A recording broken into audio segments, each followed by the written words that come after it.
방관자 효과라는 말을 들어보신 적 있으세요? 방관자 효과? 그러니까 이 방관자 효과를 단어 그대로 해석을 해보면 이런 뜻이에요. 주변에 사람들이 많으면 많을수록 자신의 책임이 분산이 되면서 오히려 위험에 처한 사람들을 좀 덜 돕게 되는 현상을 우리가 방관자 효과라고 얘기를 합니다. 말 그대로 방관하는 사람이 되는 효과가 방관자 효과예요. 그래서 이 방관자 효과를 다른 말로 우리가 제노비스 신드롬이라고 이야기를 합니다. 근데 제노비스 신드롬이라고 부르는 이유는 그 제노비스라는 여인의 살인 사건과 연관이 있었기 때문에 우리가 이제 제노비스 사건이다, 아니 제노비스 신드롬이다 이렇게 얘기를 하는데, 사실 그 사건에 대해서 제가 또 해드릴 말씀이 있기는 있어요. 있는데 그거는 제가 따로 이제 미스테리 사건 준비하면서 설명을 해드리도록 하겠습니다. 자, 이게 지금 방관하는 모습이죠. 사람이 물에 빠져 있는데 지금 다들 뭐 하는 거야? 핸드폰으로 사진 찍고 있어. 나쁜 사람들. 자, 방관자 효과의 효과의 모습을 좀 여실히 우리가 볼 수 있는 그런 사건이 있었어요. 확실하게 보여주는 사건. 1985년 6월 18일에 일본 역대 최악의 사기 사건이었던 도요타 상사 사기 사건인데요. 이게 뭐냐면 약 5만 명의 사람들에게서 대략 한 2천억 원의 돈을 끌어 모았던 그런 사건이었어요.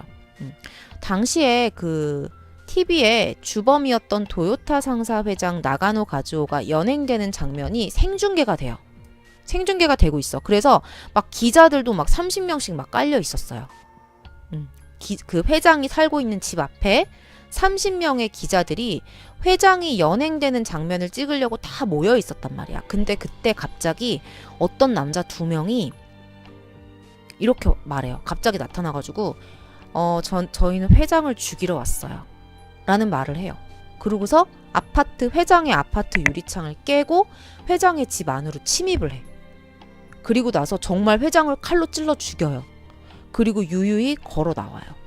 근데 이 기자를 포함한 약 30명의 목격자 중에서 그 누구도 경찰에 신고를 한다거나 가서 말린다거나 아무도 그런 행동을 안 하고 다들 그냥 가만히 있는 거예요. 범행을 그대로 지켜보는 거죠. 그래서 이 사건이 있고 나서 그 회장을 죽였던 살인자보다 그거를 보고서 가만히 있었던 이 30명의 사람들이 국민들한테 어마어마한 욕을 먹기 시작합니다. 나쁜 놈들, 어떻게 그럴 수가 있어? 사람이 죽어가는데 어떻게 단 한 명도 도와주지 않을 수 있어? 이런 소리를 엄청 많이 들었다고 해요. 그래서 이렇게 어떤 사건을 목격을 하고 나서 나 이외의 다른 사람이 있다는 생각에 덜 돕게 되거나 돕지 않게 되는 현상을 방관자 효과라고 하는데요. 이거에 관련해서 어떤 실험이 있었어요. 그래서 그 실험에 대해서 제가 오늘 말씀을 드릴 거예요. 자, 되게 올드해 보이는 사진 하나가 보이시죠? 사진이 2개가 있는데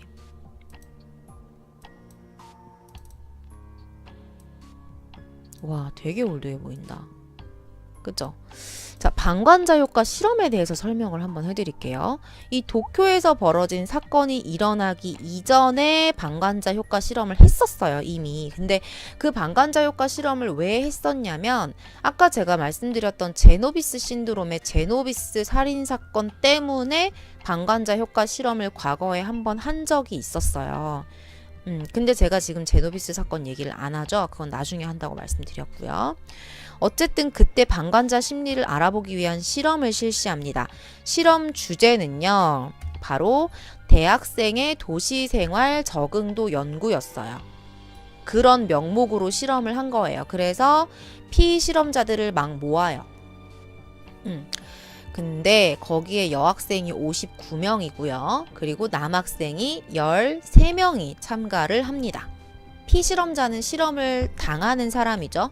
어쨌든 남자 여자 이렇게 참여를 하게 되고 그들은 대학생의 도시생활 적응도 연구에 난 참여하고 있구나 라고 알고 있어요. 그렇게 알고 있어. 자, 어떻게 실험을 하는지 잘 설명을 들으셔야 돼요. 자, 우선 방이 여러 개로 격리가 돼 있어요. 그 격리가 되어 있는 방에 학생들을 한 명씩 집어넣어요. 한 명씩 집어넣고 지금 보시는 대로 이어폰을 끼고 마이크를 이렇게 대고 있죠. 그쵸? 이런 식으로 해놓는 거야. 그리고 나서 2분 동안 발언을 할 기회를 줘요. 뉴욕 대학 생활하면서 힘들었던 점 뭐야? 뉴욕 생활하면서 힘들었던 점 뭐야? 뭐 아쉬운 건 뭐야? 이제 이런 걸 털어놓게끔 만드는 거예요. 지금 현재는 한 방에 한 명씩 들어가 있는 상황이에요. 근데 이 방이요, 격리가 되어 있기는 해요. 근데 오디오는 연결이 돼 있어요. 오디오는 연결이 돼 있어서 다른 방에 있는 학생들의 이야기가 전달이 되게끔 되어 있어요. 이 방은. 근데 지금부터 이 학생들이 듣게 될 이 소리는요, 실제 다른 학생의 소리가 아니라 실험을 위해서 녹음되어 있는 가짜 소리예요. 가짜 소리. 그래서 이 피실험자들은 당연히 그 목소리가 오디오가 연결돼 있다고 했으니까 옆방 학생의 실제 목소리라고 믿어버리는 거예요. 근데 실제로 들려오는 그 소리는 옆방에 있는 학생 소리가 아니라 실험자가 인위적으로 만들어낸 녹음된 소리인 거죠. 자, 처음에 방에 들어가요. 방에 들어가면 이쪽 옆방에 있는 사람의 목소리가 막 들려요. 근데 이건 녹음된 소리죠? 나는 모르는 거예요. 녹음된 소리가 막 들려. 아, 저는 뉴욕에서 이런 게 힘들고 뉴욕 대학에서 이게 힘들고 막 어려움을 얘기해. 그러면 이제 걔 순서가 끝나고 나면 이제 내가 얘기를 하는 거예요. 자, 근데 처음에 이 옆방에서 들려오는 소리가 이렇게 얘기해요. 저는 사실 간질 환자예요. 간질 환자인데 제가 아무래도 그러다 보니까 발작을 좀 자주 일으켜요. 그래서 시험 기간에는 긴장을 해서 그게 더 힘들고 막 더 심해지고 그래요. 그리고 뉴욕 대학에서 공부하는 것도 사실 힘들어요. 이런 소리가 막 들리는 거야. 지금 나한테. 옆방에서 하는 소리가. 근데 그건 녹음된 거라고 했죠. 근데 나는 실시간이라고 믿고 있는 거야. 근데 얘가 갑자기 자기 얘기를 털어놓다가 갑자기 간질 발작이 와요. 막 거품을 막 살려주세요 살려주세요 막 이런단 말이야. 근데 나는 이제 그 소리만 듣고 있는 거야. 옆방에서 막 살려주세요 살려주세요 막 이러는 소리만 내가 지금 듣고 있는 상태인 거야. 아무것도 안 보여. 소리만 들리는 거야. 그러니까 얼마나 지금 당황을 하겠냐고. 근데 옆방 애가 막 자기 죽겠다고 살려달라고 얘기를 하는 거. 그걸 막 그대로 듣고 있는 거죠. 근데 이 간질 발작이 옆방에서 일어났다는 걸 알게 됐을 때 이 피실험자는요, 이 사실을 알고 있어요. 뭐냐면 오디오가 다 연결돼 있다라는 걸 알잖아요. 그래서 이 소리를 나만 들은 게 아니라 분명히 옆에 있는 옆 칸의 애도 들었겠지? 그러면은 그 옆 칸에 있는 애도 들었겠지? 이렇게 인식을 하고 있는 거예요. 그러다 보니까 그리고 그걸 알고 있었고, 그리고 마이크 같은 경우에는 내가 발언할 때만 켜지기 때문에 내가 얘 소리를 들을 수는 있지만 얘네들하고 이 마이크로 커뮤니케이션은 할 수 없다라는 것도 알고 있어요. 발언할 때만 마이크가 켜지니까. 자, 실험자는요, 이 학생들에게 충분히 생각할 시간을 줘요. 그 간질발작 소리를 들려주면서 얘네들이 어떻게 하는지 보는 거야. 근데 얘네들이요, 아무 행동도 안 해요. 그냥 다 가만히 있어요.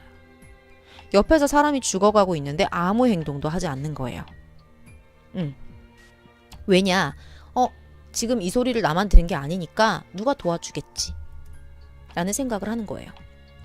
그래서 아무도 도움을 청하지 않게 됩니다. 자, 근데 여기서 약간 변수를 줍니다. 어떻게 주냐면 얘네들 같은 경우에는 지금 자기 말고 다른 사람들도 여기에 참가하고 있다는 걸 알고 있잖아요. 근데 그 다음 실험을 할 때는 그 집단의 크기를 조금 줄여요. 그래서 지금 옆방에 그 아이가 있고 나만 있는 상태를 하나 만들어 놓는 거예요. 다른 사람들은 없다. 근데 그 경우에는 85%가 3분 안에 다른 사람에게 도움을 청해요.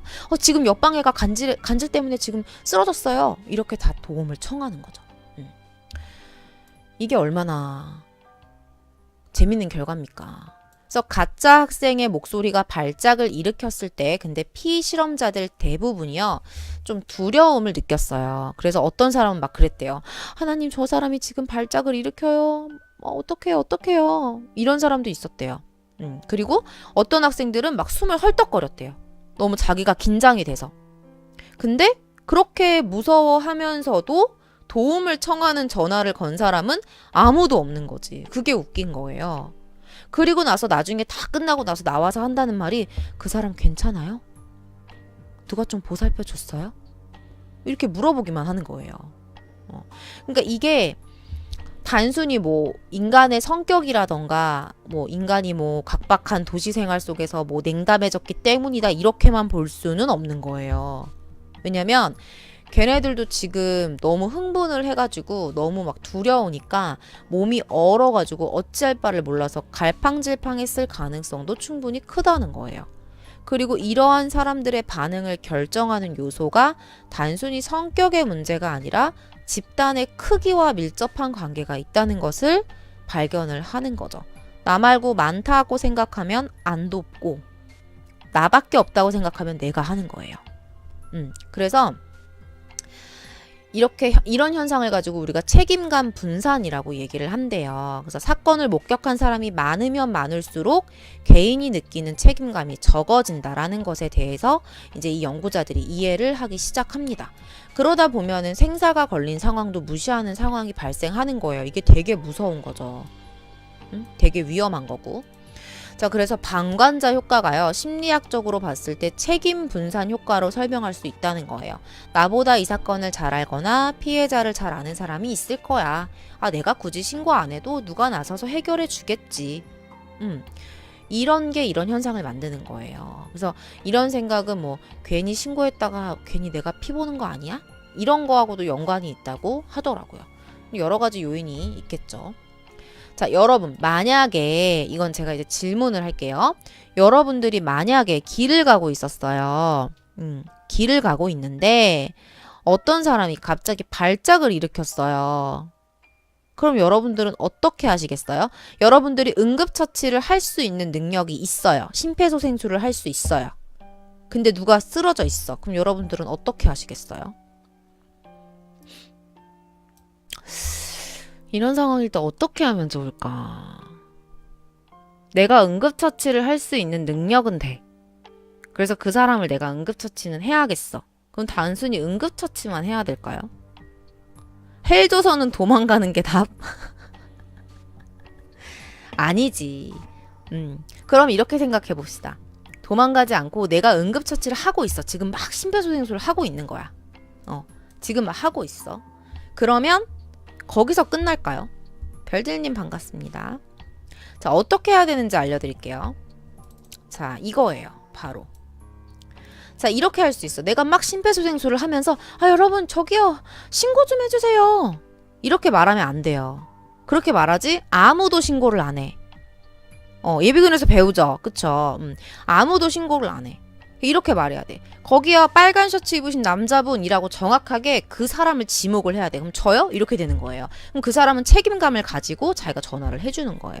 그러니까 이게 방관자 효과의 치명적인 부분을 해결하기 위한 방법이 아닐까라는 생각이 들어요. 자, 몬테나 대학에 있는 사회과학자인 아서 비먼이라는 사람은요, 방관자 효과에 대해서 어떤 효과적인 교육을 실시를 한다면 그런 행동을 예방할 수 있다라고 얘기를 합니다. 그리고 실제로 그 방관자 효과에 대해서 교육을 받은 사람은요, 그렇지 않은 사람에 비해서 2배 이상 누군가에게 도움을 주는 경향을 보였다고 해요.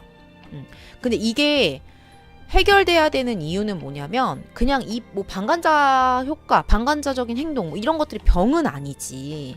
병은 아닌데 이게 진짜 막 누가 죽어가고 있는데 그런 거 막 중국 보면 그렇잖아. 막 누가 누구를 막 죽이고 있는데 그냥 막 모른 척하고 지나가거나 이러잖아요. 그러니까 그런 심각한 상황이 생길 수가 있다는 거예요. 그래서 무서운 거지 이게.